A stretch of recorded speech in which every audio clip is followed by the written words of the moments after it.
الحمد لله رب العالمين والصلاة والسلام على رسوله الأمين محمد وعلى آله وأصحابه أجمعين ومن تبعهم بإحسان إلى يوم الدين. قال الله تبارك وتعالى في قرآن المجيد: كنتم خير أمة أخرجت للناس تأمرون بالمعروف وتنهون عن المنكر وتؤمنون بالله. اے مسلمانوں، تم بہترین جماعت ہو جسے لوگوں کی ہدایت کے لیے پیدا کیا گیا ہے. تم نیکی کرنے کا حکم دیتے ہو اور برائیوں سے روکتے ہو اور اللہ تعالیٰ پر ایمان رکھتے ہو. یہ آیت ہے، پارہ نمبر 4 ہے اور سورہ آل عمران کی یہ آیت ہے. اسلام ایک مکمل ضابطہ حیات ہے جس میں امر بالمعروف و نہی عن المنکر کو بہت اہم مقام حاصل ہے. آج اس ویڈیو میں ہم جانیں گے کہ امر بالمعروف و نہی عن المنکر کیا ہے، قرآن و حدیث میں اس کی کیا اہمیت ہے، ایک مسلمان کی اس حوالے سے کیا ذمہ داریاں ہیں، ہم اپنی زندگی میں اس کو کیسے نافذ کر سکتے ہیں.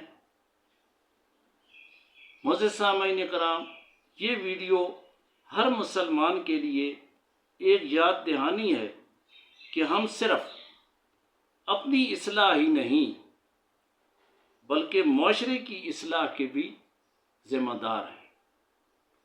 تو آخر پہ اگر آپ کو یہ میری ویڈیو پسند آئے تو پلیز ہلکا سا لائک کر دینا اور مناسب سمجھیں تو شیئر بھی کر دینا.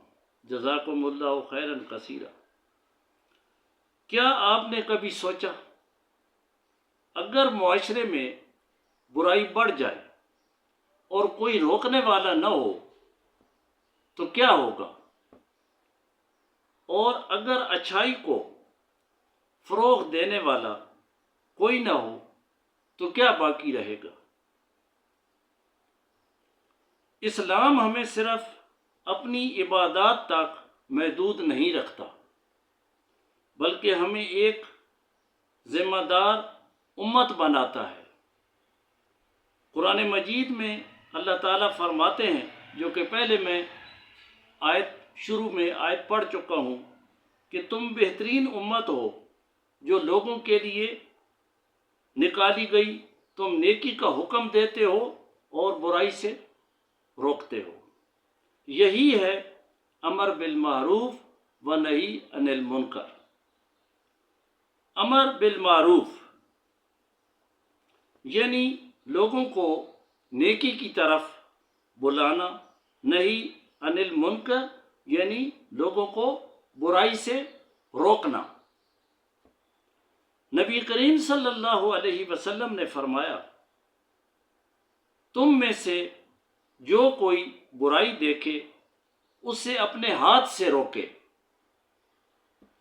اگر نہ کر سکے تو زبان سے روکے، اور اگر یہ بھی نہ ہو سکے تو دل میں برا جانے.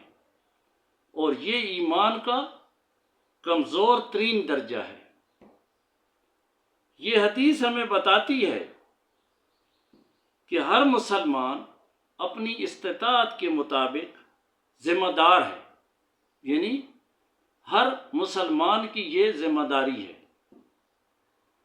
آج ہم کیا کرتے ہیں؟ برائی دیکھتے ہیں لیکن خاموش رہتے ہیں،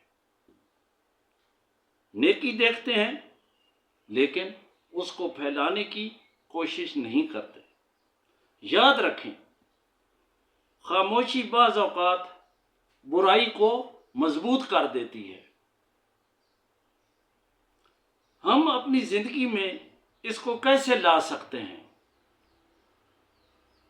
بس آپ نرم انداز سے نصیحت کریں، حکمت اور محبت کے ساتھ بات کریں، خود عمل کریں، پھر دوسروں کو کہیں سوشل میڈیا کو نیکی پھیلانے کے لیے استعمال کریں۔ اگر معاشرہ اس فریضے کو چھوڑ دے تو اللہ تعالیٰ کا عذاب عام ہو سکتا ہے۔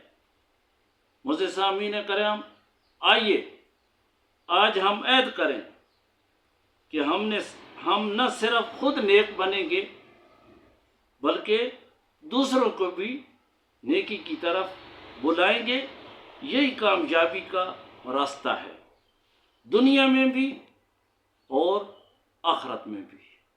تو اللہ پاک سے دعا ہے کہ جو ہم نے سنا، جو ہم نے بیان کیا، اس پہ مکمل طور پہ عمل کرنے کی توفیق عطا فرمائے۔ جزاکم اللہ خیر۔ السلام علیکم ورحمۃ اللہ وبرکاتہ۔